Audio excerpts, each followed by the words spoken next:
Afternoon, I'm Dr. Mark Andrew Holacek, and I again come to you from my hermitage in Lynchburg, Virginia. And today I would like to talk to you about a rather singular incident that occurred in history, one that perplexed me for a long time. It's on the importance of weather in history, and this incident shows that weather can oftentimes be a significant factor in understanding historical events. Fox's Jesse Waters dismissed climate change in a snippy, rather cut to the bone manner. She said it gets hot, it gets cold. Okay, now that response was a matter, I suspect, of summarily dismissing the notion of the problems of climate change and suggesting that the whole issue of climate change is a leftist political machination. Yet, weather does matter. I don't want to get into this whole notion of whether climate change here, but I want to suggest that weather does matter, and importantly so, sometimes in understanding historical events. I offer one singular illustration.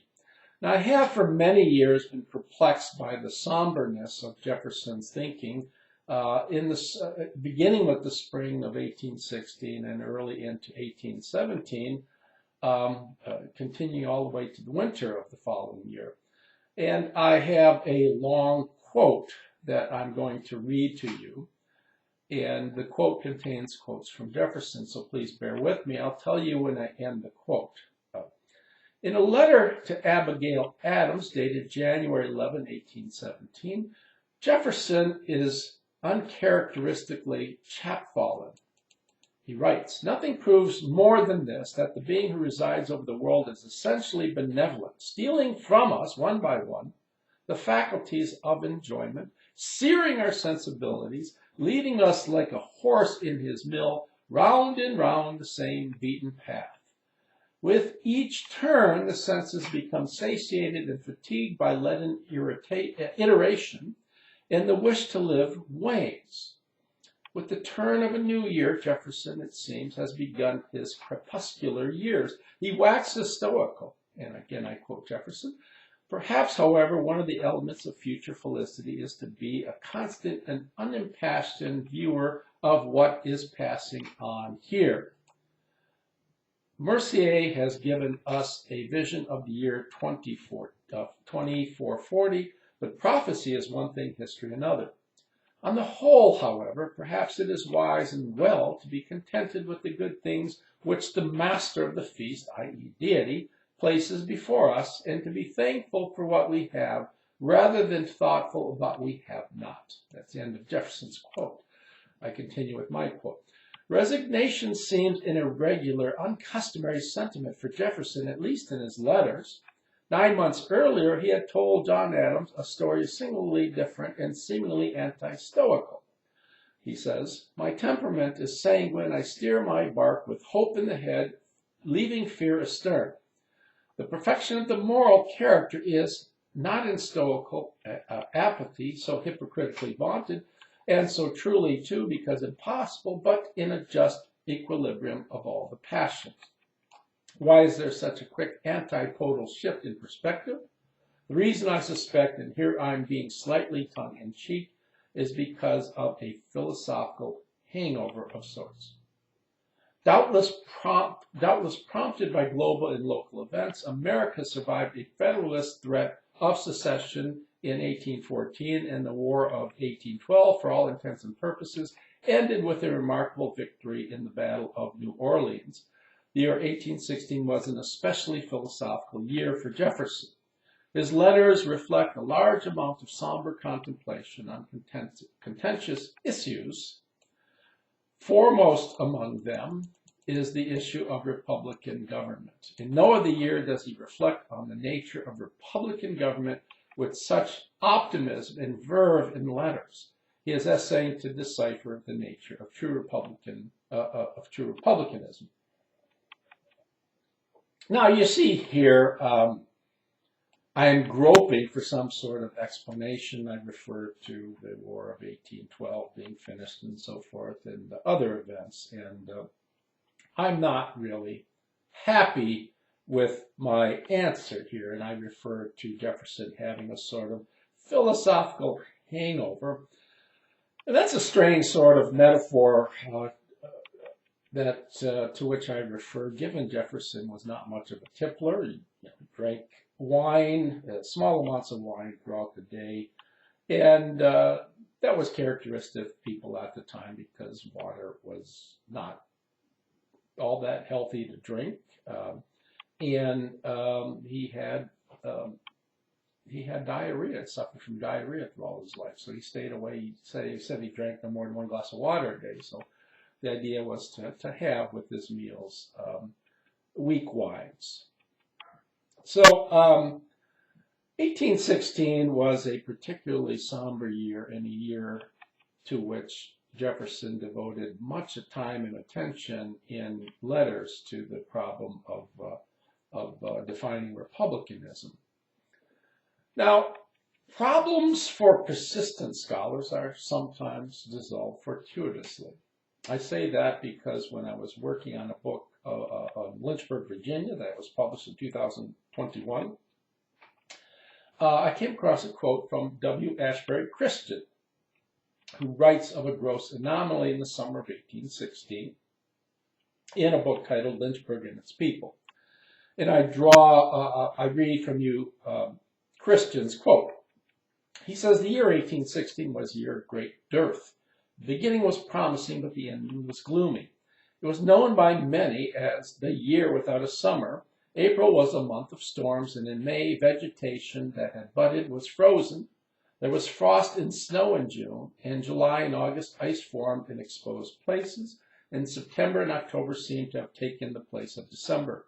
In consequence of this, the crops all failed, and hard times followed.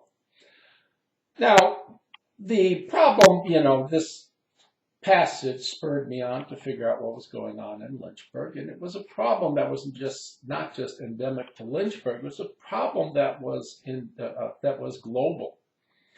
The northern hemisphere suffered in numerous places: snow in June and frost in July and August, as Christian mentions. The weather was cold and rainy, and there was to be an ever-present thick, dusty fog throughout the globe. The coldness and lack of sunshine caused massive crop failures over the globe. Food thus became scarce, prices rose, and those who did successfully grow food had to worry about theft in their gardens. Even travel by horse became expensive, as oats, the primary food for horses, climbed in price. Now, across the globe, there was, as one might have imagined at the time, a general panic. Many people thought it was Armageddon. The world was coming to an end. And the summerless year was the result, however, not of Armageddon or God's disgust with humans, but a volcanic eruption. On April 5, 1815, Mount Tambora began to rumble, and it erupted over a 4-month period. The ash and aerosols from the eruption blotted out the sun the following year. The average global temperature dropped 3 degrees Celsius. During that bleak summer, Mary Shelley wrote Frankenstein. Lord Byron wrote a poem titled Darkness. And I imagine if anybody wanted to dig deeply in the year 1816 throughout the globe, from anybody's autobiographies or notebooks or journals, you'd find some sort of distressing thoughts. Now, Byron's poem, Darkness, begins. I had a dream which was not all a dream. The bright sun was extinguished, and the stars did wander darkling in the eternal space, rayless and pathless, and the icy earth swung blind and blackened in the moonless air. Morn came and went, and came and brought no day, and men forgot their passions in the dread of this their desolation, and all hearts were chilled into a selfish prayer for light. Byron's poem ends thus. The rivers, lakes, and ocean all stood still, and nothing stirred within their silent depths. Ships, sailorless, lay rotting on the sea, and their masts fell down piecemeal as they dropped, They swept on the abyss without a surge. The waves were dead, the tides were in their grave, the moon, their mistress, had expired before. The winds were withered in the stagnant air, and the clouds perished. Darkness had no need of aid from them. She was the universe.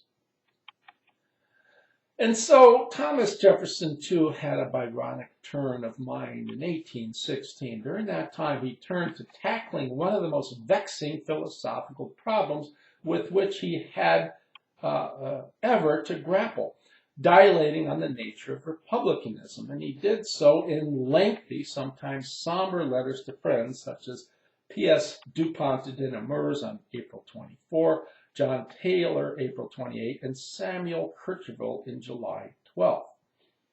Now, if we examine those letters, we first find maturation of his thoughts on republicanism consistent with earlier writings, earlier inchoate views, such as his summary view of the rights of British America in 1774, and of course his Declaration, 1776, and his first inaugural address given in March of 1801, and which was a rich political philosophy, which was both rich in texture.